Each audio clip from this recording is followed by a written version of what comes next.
Hi friends, good morning. ಎಲ್ಲರೂ ಹೆಂಗದಿರಿ? ಆರಾಮದಿರಿ? ನಾನೊಂದು ಇವತ್ತು ಆರೋಗ್ಯಕರವಾದ ಪಾನಕ ಮಾಡೋದು ಹೆಂಗಂತ ಹೇಳ್ಕೊಡ್ತಾ ಇದ್ದೀನಿ. ಇದು ಬಿಸಿ ಪಾನಕ ಅಂತಾರೆ, ಕೋಲ್ಡ್ ಅಲ್ಲ. ಮತ್ತು ಪಿತ್ತು ಜಾಸ್ತಿ ಆದಾಗ ಬೆಳಗ್ಗೆ ಹೊತ್ತು ಚಹಾ ಬಿಟ್ಟು ಇದನ್ನ ಕುಡೀರಿ, ತುಂಬ ಚೆನ್ನಾಗಿರುತ್ತೆ, ಆರೋಗ್ಯಕ್ಕೆ ತುಂಬ ಒಳ್ಳೆಯದು.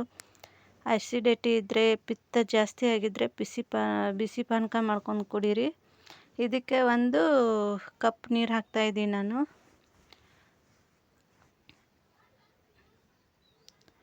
ಒಂದು ಕಪ್ ನೀರು ಹಾಕಿ ಕುದೀತಾ ಇರ್ತದೆ ನೋಡಿ, ಜಾಸ್ತಿ ಕುದಿ ಹಿಡಿದಾಗ ಇದಕ್ಕೆ ಬೆಲ್ಲ ಹಾಕ್ಕೊಳ್ಳಿ, ಸಕ್ಕರೆ ಬೇಡ. ನಿಮ್ಗೆ ಎಷ್ಟು ಬೇಕೋ ಅಷ್ಟು ಬೆಲ್ಲ ಹಾಕ್ಕೊಳ್ಳಿ. ನಾನು 1 ಕಪ್ಪು ತೊಗೊಂಡಿದ್ದೀನಿ, ಪುಡಿ ಬೆಲ್ಲ ಹಾಕ್ತಾಯಿದ್ದೀನಿ.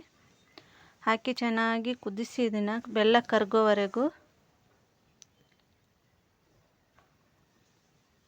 ತುಂಬ ಚೆನ್ನಾಗಿರುತ್ತೆ. 3 ದಿನ ಬಿಡದೆ ಕುಡೀರಿ. ಬೆಳಗ್ಗೆ ಎದ್ದು ಫ್ರೆಶ್ ಅಪ್ ಆಗಿ ಇದು 1 ಗ್ಲಾಸ್ ಕುಡಿದ್ರೆ ತುಂಬ ಆರೋಗ್ಯಕ್ಕೆ ಒಳ್ಳೆಯದು ಮತ್ತು ಹೀಟ್ ಆಗಲ್ಲ. ಆಮೇಲೆ ಪಿತ್ತ ಎಲ್ಲ ಕರಗಿ ಹೋಗುತ್ತೆ.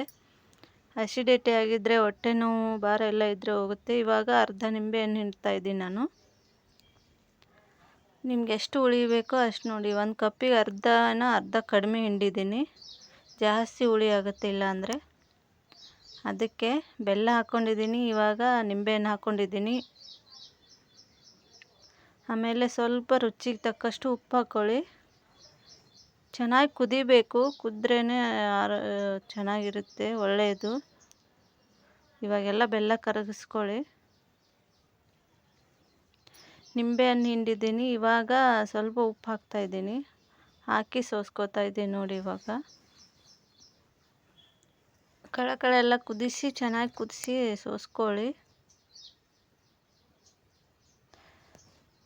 ಪಿತ್ತ ಆಗಿದ್ದರೆ ನಿಮ್ಗೆ ಬೆಳಗ್ಗೆ ಚಹಾ ಕುಡಿಬೇಡಿ. ಜಾಸ್ತಿ ಚಹಾ ಕುಡಿದ್ರೆ ಪಿತ್ತ ಜಾಸ್ತಿ ಆಗುತ್ತೆ.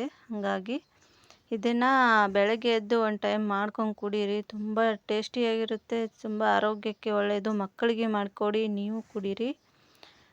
ಈ ರೆಸಿಪಿ ನಿಮಗೆ ಇಷ್ಟ ಆಗಿದ್ದರೆ ಪ್ಲೀಸ್ ಕಮೆಂಟ್ ಮಾಡಿ, ಹಾಗೆ ಬೇರೆಯವ್ರಿಗೂ ಶೇರ್ ಮಾಡಿ, ಅವ್ರಿಗೂ ಯೂಸ್ ಆಗಲಿ. Thank you so much friends. Bye, take care.